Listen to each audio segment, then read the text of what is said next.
Farming is a rather odd skill compared to all the others. However, it's the differences that make this skill beautiful and very prestigious. In this guide, I'll go through almost all methods of farming currently available to train with.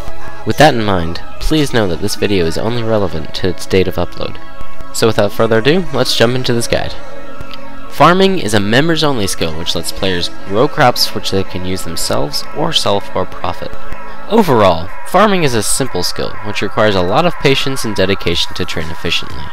Depending on the type of vegetation being grown and level required, the time taken to grow will vary. There are many tools required in farming and several methods of farming to choose from. Most tools needed to farm can be stored by tool leprechauns found next to every patcher in Runescape. This shed can be used to store 10 of the most important items used in farming. First off, the rake. You'll only ever need one of these, and as you can see, they can be stored with the leprechaun. They're used on empty patches to remove weeds. The seed dibber. Again, only one of these is ever needed. With the exception of trees, every plant needs to be inserted into the ground with a dibber. The spade. You'll always need one of these to harvest any of your crops, dead or alive. The trowel. This is used specifically for trees. They're used to insert seeds into a plant pot and fill the pot if they're empty. Secateurs. This tool is used to prune diseased trees or remove willow branches. Another version obtained after the quest Fairy Tale Part 1, Growing Pains, increases the yields of hops, allotments, and herbs by 10% while worn. The watering can. One of the more important tools used in farming is used to water hops, allotments, flowers, and tree seedlings.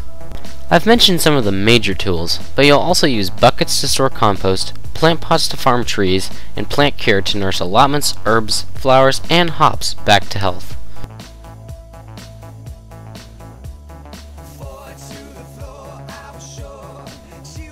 The first step in the farming process is getting the seeds needed to farm. Makes sense, right? The first and most common method of getting seeds is by thieving master farmers. Not only do they provide excellent thieving experience, but they also give a huge variety of seeds.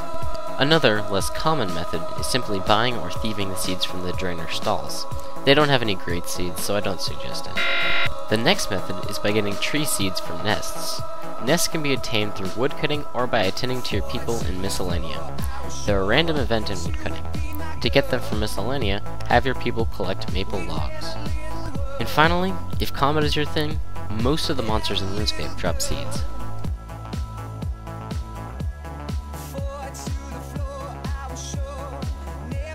Farming is unique in that there are only certain places in which you can farm. These places are called patches, and I'm going to show you where most of them are. First off, allotment patches. These patches are found south of Thylador, west of Port Phasmates, north of Ardi, and north of Catherby. In addition, there are a few special patches which are limited, and I won't bother discussing them. Before you grow anything in a patch, you should put compost in it.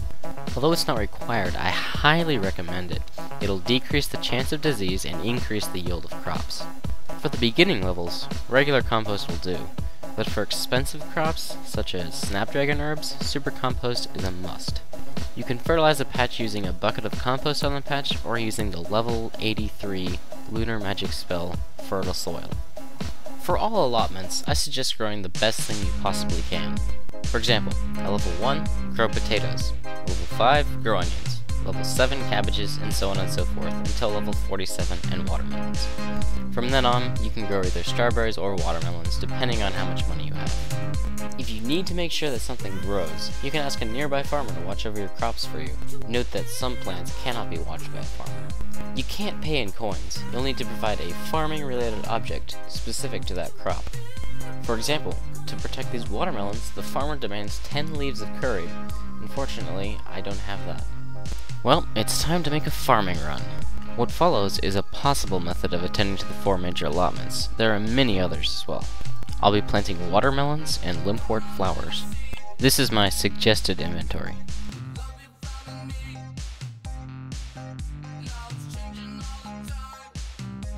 To get here, you can use an ectofile, use the fairy ring code ALQ, or simply run. Attend to your patches by raking any weeds, adding compost, adding the seeds, and watering them. When you're done, teleport to Catherby and attend the allotment there. To get here, you can use a Camelot teleport, a Catherby teleport, or simply run. If you need to, you can refill any watering cans by going to the nearby sink. Once you're ready, continue on your way by teleporting to the Fishing Guild. Other possible methods of getting to this patch include using a skills necklace, using the Fishing Guild teleport, teleporting to Artie, or simply running. Note: if your inventory ever becomes full, you can use your produce on a tool leprechaun to turn them into notes. When you're ready to continue, use your explorer's rank to teleport to the Cabbage Patch. Other methods of getting here include using a glory amulet to teleport to Draenor Village, using an explorer's rank to get to the Cabbage Patch, teleporting to Falador, or simply running.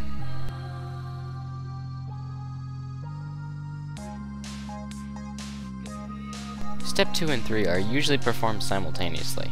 All you need to do for this is just perform another farming run, but this time you harvest the crops before you plant new ones.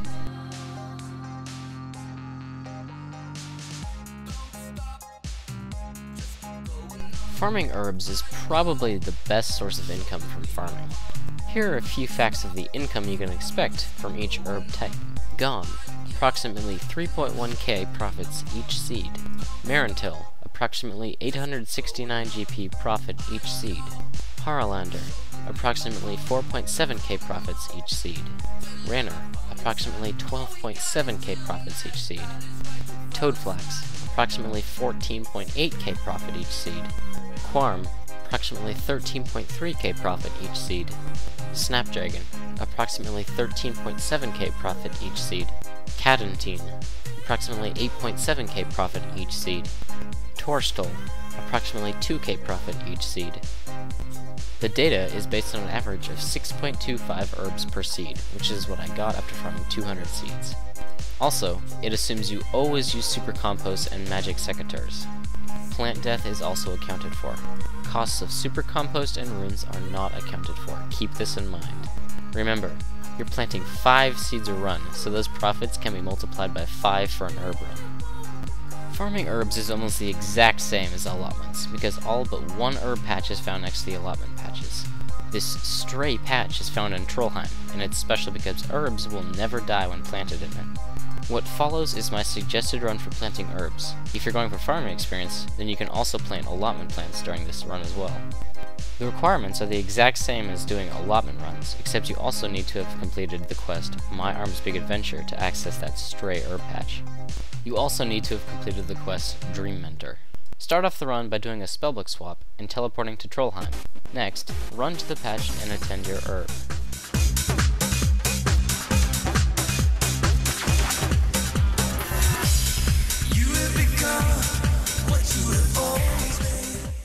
Once you've done that, use your ectophile to teleport to Port Phasmates, and then run west to the herb patch.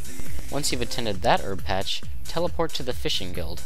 Run east to the herb patch and attend that herb. Next, teleport to Catherby and attend that herb patch.